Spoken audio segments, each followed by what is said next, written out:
নমস্কার, আমি বাসন্তীর নতুন রেসিপিতে আবারও আপনাদেরকে স্বাগত জানাই। আজকের আমি বানিয়ে দেখাবো আপনাদেরকে গাজরের লাড্ডু। দেখুন, দেখতেও যত সুন্দর লাগছে, খেতে আরও দুর্দান্ত লাগে। তো এই গাজরের হালুয়া বানানো যায় বা আরও অনেক কিছু বানানো যায়, কিন্তু একবার এই লাড্ডুটা বানিয়ে আপনারা দেখতে পারেন কতটা ভালো লাগে। তাহলে চলুন আমি কিভাবে বানাচ্ছি আপনারা দেখতে থাকুন। প্রথমেই আমি কয়েকটা গাজর নিয়ে নিচ্ছি, আর গাজরটাকে দেখুন এরকম একটা গ্রেটারের সঙ্গে গ্রেট করে নিচ্ছি। তো দেখুন পুরোটাই গ্রেট করা হয়ে গেছে, আর কত সুন্দর লাগছে দেখুন।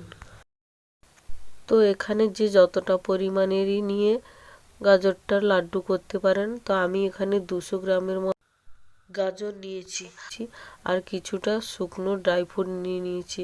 এখানে আছে কাজু আর কিশমিশ।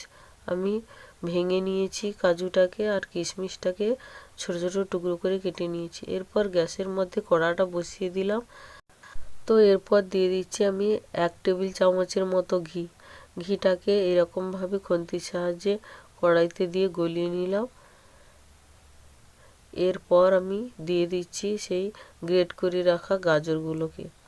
তো সম্পূর্ণ গাজরটাকে আমি ঘিয়ের মধ্যে ভালোভাবে একটু ভেজে নেব।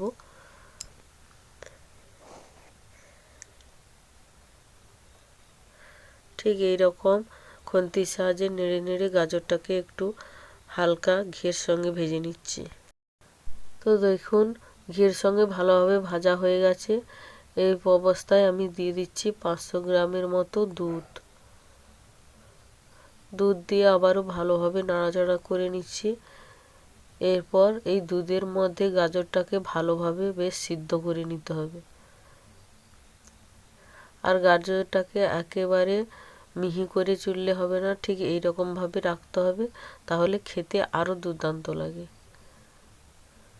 তো দেখুন এই অবস্থায় আমি কয়েকটা এলাচ আর দারুচিনি দিয়ে দিচ্ছি, তাহলে মিষ্টির স্বাদটা আরও ভালো লাগবে। এরপর আমি আবারও একবার নেড়ে চেড়ে নিচ্ছি।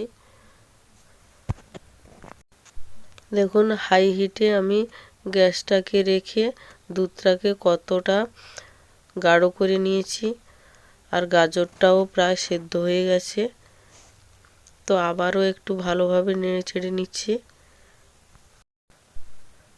তো এরপর আমি আলু ম্যাশ করার মেশিনটাকে নিয়ে ঠিক এই রকমভাবে একটু করে মাখিয়ে নেব, তাহলে গাজরটা আরও ঘন হয়ে যাবে, তাহলে লাড্ডুটা বানাতে সুবিধা হবে।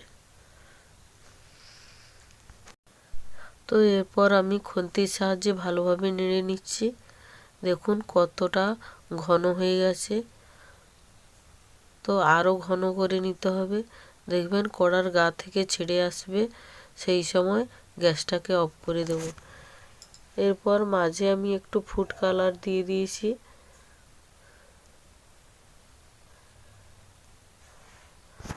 এই অবস্থায় দিয়ে দিচ্ছি পরিমাণ মতো চিনি। চিনিটা দেওয়ার পর আবার বেশ ভালোভাবে এইরকম নেড়ে চেড়ে একটু ঘন করে নিতে হবে, কারণ চিনিটা দেওয়ার পরে একটু পাতলা হয়ে যায়, তো সেটাকে জাল দিয়ে ঘন করে নিতে হবে। এরপর মাঝখান থেকে গাজরের মিশ্রণটা ফাঁকা করে আমি দিয়ে দিচ্ছি 1 টেবিল চামচের মতো ঘি, আর আমি দিয়ে দিচ্ছি সেই আগে থেকে গুঁড়ো করে রাখা যে ড্রাই ফ্রুটগুলো নিয়েছিলাম, ওই ড্রাই ফ্রুটটাকে আমি দিয়ে দিচ্ছি। ড্রাই ফ্রুটটা দেওয়ার পর খুন্তির সাহায্যে এরকম ভালোভাবে একটু ভেজে নিতে হবে।